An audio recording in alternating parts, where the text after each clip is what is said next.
अस्सलामुअलैकुम। उम्मीद करता हूँ तमाम दोस्त अच्छे होंगे, खैरियत से होंगे। दोस्तों, आज का हमारा पैराग्राफ का टाइटल है रिजेंटमेंट। इसका मतलब होता है दोस्तों रंजिश, नाराज़गी, गमो गुस्सा जिसे कहते हैं, यानी दूसरों की कामयाबी या बर्तरी के बारे में गमगीन या नाराज़ होना। सो फ्रेंड्स, अगर आप भी चाहते हैं अपनी स्पोकन इंग्लिश वोकेबलरी, अपनी ग्रामर को इम्प्रूव करना, तो अभी हमारे इस चैनल को सब्सक्राइब कर लें और साथ में लगे बेल आइकन को ज़रूर प्रेस कर लें ताकि हमारी आने वाली इस तरह की न्यू वीडियो का नोटिफिकेशन सबसे पहले आप तक पहुंच सके। Resentment is a feeling of anger or bitterness towards someone because of unfair treatment. Resentment मतलब नाराज़गी, रंजिश, ये एक नाउन है। इस मतलब है, ये एक वर्ब है। अ फीलिंग मतलब एक एहसास, फीलिंग का मतलब होता है एहसास, ये जज्बात आप कह सकते हैं, ये एक नाउन है। ऑफ मतलब का, ये एक preposition है। एंगर मतलब गुस्से का, नाराज़गी का, ये एक नाउन है। और या, ये एक कंजक्शन है। बिटरनेस मतलब इसका होता है कड़वाहट या तलखी का, ये दोस्तों एक नाउन है। टूवर्ड्स की तरफ या की जानिब, ये एक preposition है। समवन मतलब किसी शख्स की तरफ या किसी के खिलाफ आप कह सकते हैं। समवन एक प्रोनाउन है। बिकॉज ऑफ की वजह से, ये एक preposition है। अनफेयर मतलब गैर मुनसफाना, अनफेयर यानी नाइंसाफ़ी वाला, गैर मुनसफाना, ये एक एडजेक्टिव है। ट्रीटमेंट का मतलब होता है दोस्तों बर्ताव की वजह से, सलूक की वजह से, ये एक नाउन है। Resentment is a feeling of anger or bitterness towards someone because of unfair treatment.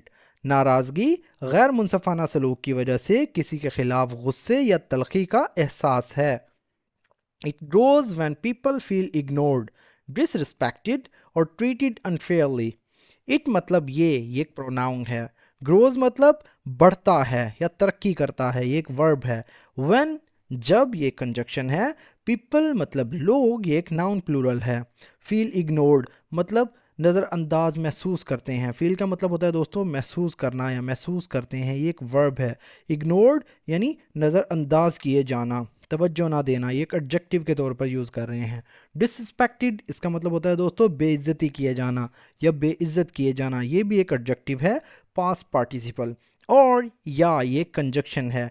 Treated मतलब सलूक किया जाता है या सलूक किया जाना, ये भी दोस्तों एक वर्ब है। अनफेयरली यानी नाइंसाफ़ी से, गैर मुनसफ़ाना तरीके से, ये एक एडवर्ब है। It grows when people feel ignored, disrespected और ट्रीटेड अनफेयरली। ये उस वक्त बढ़ता है जब लोग महसूस करते हैं कि उन्हें नज़रअंदाज किया जाता है, उनकी बेइज्जती की जाती है या गैर मुनसफ़ाना उनके साथ सलूक किया जाता है। Holding on to resentment can harm mental peace and relationships. Holding on to इसका मतलब होता है दोस्तों थामे रखना, पकड़े रखना, बरकरार रखना, ये एक वर्ब है। रिजेंटमेंट यानी रंजिश को, ये एक नाउन है। कैन हार्म, कैन मतलब सकता है, एक मॉडल वर्ब है। हार्म का मतलब होता है नुकसान पहुंचाना, कैन हार्म मतलब नुकसान पहुंचा सकता है, हार्म एक वर्ब है। मेंटल मतलब जहनी, पीस का मतलब होता है सुकून, अमन, इत्मीनान। मेंटल एक एडजेक्टिव है, पीस दोस्तों एक नाउन है। एंड और ये कंजक्शन है। रिलेशनशिप्स यानी ताल्लुकात को, रिश्तों को, राबतों को, ये एक नाउन प्लूरल है। Holding on to resentment can harm mental peace and relationships. नाराज़गी को थामे रखना जहनी सुकून और ताल्लुकात को नुकसान पहुंचा सकता है। Instead of staying angry, it is better to express feelings. Instead of बजाय इसके या इसके बजाय, ये एक preposition है। स्टेइंग मतलब रहना या बरकरार रखना, ये एक वर्ब है। एंग्री मतलब गुस्सा या गुस्से में, ये एक एडजेक्टिव है। इट इज़ बेटर मतलब ये बेहतर है। इट इज़ मतलब ये है, इट एक प्रोनाउन है, इज़ एक वर्ब है। बेटर मतलब बेहतर या ज़्यादा अच्छा, ये एक एडजेक्टिव है। टू एक्सप्रेस मतलब बयान करना या इजहार करना, ये एक इन्फिनेटिव वर्ब है। फीलिंग मतलब एहसासात को या जज्बात को, ये एक नाउन प्लूरल है। कामली एंड फाइंड सॉल्यूशंस। कामली इसका मतलब होता है दोस्तों सुकून से। काम मतलब सुकून को कहते हैं, इत्मीनान को कहते हैं, एक एडवर्ब है। एंड और ये कंजक्शन है। फाइंड का मतलब तलाश करना, ढूंढना, ये एक वर्ब है। सॉल्यूशंस मतलब हल, मसाइल के जवाबात, ये एक नाउन प्लूरल है। Instead of staying angry, it is better to express feelings calmly and find solutions. गुस्से में रहने के बजाय पुरसकून तरीके से जज्बात का इजहार करना और हल तलाश करना बेहतर है। Forgiveness helps in letting go of resentment and moving forward in life. Forgiveness मतलब माफ़ी या दरगुजर या बख्श देना, ये एक नाउन है. Helps मतलब मदद देती है या मदद देता है, ये एक वर्ब है. इन मतलब में एक preposition है. Letting go इसका मतलब होता है दोस्तों छोड़ देना या जाने देना. Letting go मतलब छोड़ देना, रुखसत करना, जाने देना, ये एक वर्ब है. Of resentment यानी रंजिश को. Of एक preposition है, resentment एक नाउन है, and or ये कंजक्शन है. Moving forward यानी आगे बढ़ने में. Moving forward मतलब आगे बढ़ना या आगे जाना, ये एक वर्ब फ्रेज है. In life यानी जिंदगी में, ये एक prepositional फ्रेज है. Forgiveness helps in letting go of resentment and moving forward in life. माफ़ी नाराज़गी को छोड़ने और ज़िंदगी में आगे बढ़ने में मदद करती है. Sometimes people hold resentment for a long time, which creates negativity.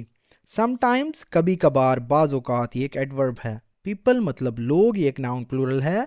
Hold मतलब बरकरार रखते हैं, थामे रखते हैं, ये एक वर्ब है. Resentment मतलब रंजिश या नाराज़गी को, ये एक नाउन है. For मतलब के लिए, ये एक preposition है. A long time यानी लंबे अरसे तक, लंबे अरसे के लिए, तवील मुद्दत के लिए, ये एक नाउन फ्रेज है. Which मतलब जो, ये एक relative pronoun है. Creates मतलब पैदा करती है या पैदा करता है, ये एक वर्ब है. Negativity यानी मनफी असरात या मनफी सोच आप कह सकते हैं, ये एक नाउन है.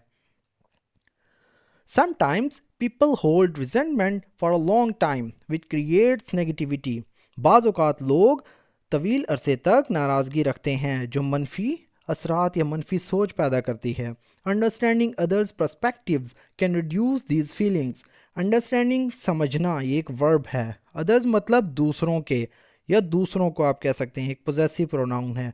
Perspectives यानी नुक्ता नज़र को, ये एक नाउन प्लूरल है.